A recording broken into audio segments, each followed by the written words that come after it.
done to them in a wrestling venue. Anyway, so they put us together. We actually coined the name Rock and Rave Infection prior to us taking on the true persona that it became. And then, you know, basically, like, we all showed up for TV one day, because I'd run a storyline with Christy Hemme where, you know, I was secretly on her side and we were dating and helped her turn against the Voodoo Kin Mafia. And then we came together as a couple. Then Jimmy showed up and we were a tag team with her as our manager. But then we showed up for TV one day, basically. And the story I like to tell is that, you know, Disco Inferno, who's one of the backstage agents at the time, comes up to us, you know, very wide-eyed and excited. And he's like, "Hey, you guys here?" And we're like, "No, what, Disco?" And he's like, "Oh, so you guys have this new gimmick." And we're like, "Okay, what is it?" And he goes, "Okay, so you know the game Guitar Hero?" And all of us just went, "Yeah." I was like, "I've never played the game before in my life at that point." And he goes, "Okay, so the deal is you guys all think you're rock stars, but you only play Guitar Hero." And we were just like, "Oh my goodness." You know, we thought it was kind of a kiss of death, like somebody was trying to make fun of us or whatever. And who knows, maybe somebody was to whatever degree. But we said, "Can we do whatever we want with this? We don't have to be what we've been. Can we kind of envision ourselves and make it our own?" And they were like, "Oh yeah, absolutely." You know, and that week that we were there, I think we had 3 Impact tapings over the 2 days. So we were on all 3 tapings. We had matches, I think, on all 3. We had live microphone time. We had backstage interview stuff and whatnot. So it was the most that they'd ever done with us. So they were putting us on the map with it, you know, and it was kind of up to us to do our own thing. And I think that's what we did. So, you know, ultimately we weren't fully prepared during that set of tapings, but we all had an envisionment in what it ultimately became. You know, I took on the Slash-esque look with the torn and tattered jeans and the top hat, and, you know, I had cigarettes even though I didn't really smoke. And, you know, Jimmy was kind of the glam rock with the flashy tights and the holy see-through shirt that actually Christian gave to him, which is a cool story in its own. And then Christy Hemme, who's, you know, she's a hot rock star babe that can actually sing, but pretended to sing badly in front of the people, which I thought was always funny. And, you know, Jimmy could never remember the city we were in, which was always Orlando, but he always said some other city. You know, and then I would just ask them for the most ridiculous things, you know, ham sandwich and a box of M&Ms or something like that, or a fifth of whiskey. And, you know, it was just, we just tried to have fun with it. And I think that translated to the people and the fans, because it's amazing that even today, like, people go, "Oh yeah, you were in that Rock and Rave thing." And I'm like, "Yeah, that's it." And it was a fairly short-lived gimmick. We never held championships with it. You know, we thought we could have. We thought they could have done a lot more with it than they did. But, you know, we were a part of the tag team situation, wrestling LAX and Motor City Machine Guns on several different occasions back then, and having really good matches. In fact, I think I want to say it was the Destination X. We were the opening match, a 3-way opening tag match. Again, LAX, Motor City Machine Guns, and us. And I don't know if anybody thought it was going to be much, and they just kind of threw us together and out there because we had been working together, and we got a lot of backstage praise as to doing really well and, you know, showing out and opening the pay-per-view in a very good way. And it was funny because it was like they were surprised that it was as good as it was, and we're all kind of like, well, we've been working together. We all believe in ourselves, so why wouldn't it be any good? It was a cool situation and cool moment, but ultimately it didn't pan out or go any further than kind of what people saw, you know, and that's a disappointment, I think, to a lot of people. I think that's what's so impressive, is to be able to take something that, you know, you, like you guys said, you saw and you kind of thought it was like the kiss of death, and to be able to believe in it so much and make it your own. And for anybody who's not familiar with the Rock and Rave Infection, I just went back about a week ago and I was watching some of this stuff on YouTube, and that whole era has staying power. It is still as funny and as awesome today. So YouTube, Rock and Rave Infection, there are plenty of great matches on there and some really awesome segments. Now, after you have TNA, you had a stay over in the new ECW, WWF, or WWE's ECW. Were you a fan of the original ECW? Was that something you were familiar with? See, I not that I wasn't a fan, I just didn't get to watch it. You know, when I started watching wrestling in my small town in Texas, the only thing I got to see on TV early on was WCW Nitro. TNT was the only thing that I had. I didn't get to watch when, you know, back in the day when it was still WWF. I certainly didn't have TNN to watch ECW when it actually came on TV. So I didn't even know ECW existed till I got into the business. And even then, I really didn't see it myself. So to say I was an original fan, no, I wasn't, because I wasn't watching it when it was originally on. I've become friends with a lot of the original ECW guys and how good of people they are and wrestlers and everything else. So I'm a fan of the guys that came out of there more so than the product itself, because I didn't get to watch it a lot. And then for my chance to be a part of WWE's ECW, it was a great place. I think, it was kind of a precursor to what NXT is now. Only it was done on the road, and it was under the ECW banner, which was something that, had its own life back in the day. And now it was under WWE's umbrella and how they were operating it. But, you think of back then, a lot of the stars that became some of the biggest stars for them. Obviously CM Punk started on their ECW product. I know CM Punk had his following from his independent days, Ring of Honor, even his short stuff in TNA. But he made his name for the WWE product starting on their ECW stuff. Sheamus started on their ECW. Kofi Kingston started on their ECW. Matt Sydal, Evan Bourne, he started on their ECW product. I'm sure there's people that I'm leaving out here, but there's several guys that started on their ECW product. It was their precursor to moving up onto the main product. Bobby Lashley, another guy that started on their ECW product. So it was a good stepping stone for guys like myself. I'd been in their developmental system for about 6 months prior, working in FCW and training and doing all that stuff, and then got my opportunity to be brought up on ECW. So it was a really cool experience, and it was a good thing because ECW kind of was its own element. So I had a chance to have my own stories and build my own character to a degree. Unfortunately, ECW quit existing about 4 months after I started. I think if it had lasted longer and given myself and the Dude Busters and several talents like that started around that same time, if it had lasted longer, it would have given all of us a chance to grow and become more familiar within the WWE universe and have a better opportunity in the future. How big of a difference was there in the atmosphere between TNA and the WWE ECW at that time? Was that a big culture shock when you made a change?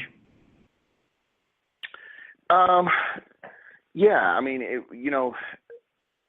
it was a very different. WWE was a very different company when I was a part of it, 2009, 2010, as in comparison to what it is now.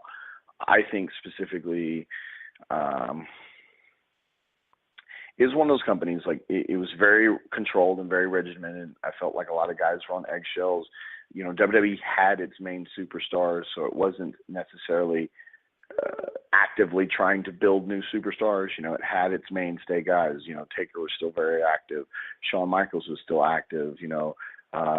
Flair had just recently stepped away and things like that, but they still had Kane. They still had Big Show. They still had, obviously, John Cena, and a lot of these big name main stars that were on a full-time active roster. So for me and guys like that who were coming up, it was a very slow process for some of us. Also this was at a time when Linda McMahon was trying to get into the Senate. So the company was really, really watching their P's and Q's as far as the product that was put on TV, because ultimately, the world likes to look at professional wrestling in some kind of negative way. And with what she was trying to accomplish into the Senate, ultimately anybody that's running against her is going to try to use pro wrestling against her, even though one has nothing to do with the other, but because she's a part of that with her family. So the company was very regimented. There was a time when no blood was allowed to be seen on TV at all. Like, they would absolutely stop everything. You could be mid-match, full steam ahead. Everything's running on, all 6 cylinders. People are into it. Everything's just perfect. And if somebody's, a trickle of blood came down off somebody's head or out of their nose or anything like that, it would be full stoppage. The referee would stop you. The referee would send whoever wasn't bleeding off to one corner. It happened to me and Shelton Benjamin. We had a match on ECW, and it was actually a no rules match or whatever. I can't remember what it was called. Anyway, but basically, we were having the match, headbanger off the announce table. We got back in the ring, and all of a sudden, he hit it kind of hard. And he was bleeding, and all of a sudden they stopped everything, just dead stop. Like, referees like, hey, stop, go to that corner. Shelton over here, called the doctor into the ring. Doctor actually rolled to my feet, looked at me, and I went, I'm not bleeding. So he went to check on Shelton and make sure he was okay. And then, then once they determined everything was okay and they could get the blood stopped, they let us continue on with our match. And like I said, at that time, they would even do that on live events, things that weren't televised. Tyson Kidd and I were into a moment where something like that happened. It's a very physical business, and sometimes bleeding happens, and his nose got popped and it started bleeding, and they just dead stopped everything, and I think they've laxed on that a little bit to a degree now, knowing and recognizing that it's a physical sport, it's a physical business. And if it happens, it happens. Obviously, if it's something severe, they might stop and make sure the person's okay. But if it's something simple, they're probably going to let it go on, especially if the athlete says that they're fine. So it was a very controlled and regimented environment, and I think that was the biggest difference coming from the TNA product into the WWE product. You're going from a company that is growing and trying to find itself still. It's a little more freedom with the guys because they want them to find themselves, into a company that's very established, that is an entertainment company. So I'm coming from a pro wrestling company to an entertainment company with two very different mindsets on how they want their superstars and athletes to be viewed. So it definitely was a transition. But like I said, I spent my time down in FCW for about 6 months, so it kind of helped that transition. If I'd have just gone directly from TNA onto WWE television, I think it would have been a bigger jolt to my system. But being a part of their system within FCW, kind of learning and understanding how they operated, it helped that transition, make it a little more smooth. It's funny you mentioned like all the blood and guts, and you go from something that was very, I don't want to say watered down, but there was a lot of reins on them, and then you go to join with who I think is the scariest human being walking the planet, no matter the size, the age, and that's Minoru Suzuki and Suzuki Gun.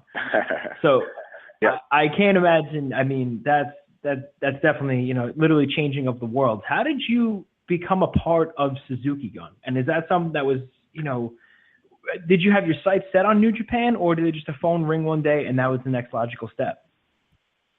Okay, first off, I want to, and I do this with everybody because I made the exact same mistake when I first started saying it. It's Suzuki Goon, not Suzuki Gun. I know it's spelled G-U-N like gun, like we pronounce, but it's actually Goon, and Goon translates to army, so that's what it means, Suzuki's Army. I appreciate that. I've been saying it wrong for probably 7 years now, and nobody corrected me, so thank you very much. Suzuki himself corrected me after a promo post-match one time. It literally, like, we got done with the match. After we got done with the match, we did our promo backstage like we always do. We get to the locker room and goes, "Oh, very good match. Goon, not gun. Goon, like army." I went, "Oh, okay." And he goes, "Okay, good." So it was, anyway, again, I made the same mistake. Everybody does because we're English and we see G-U-N, we say gun.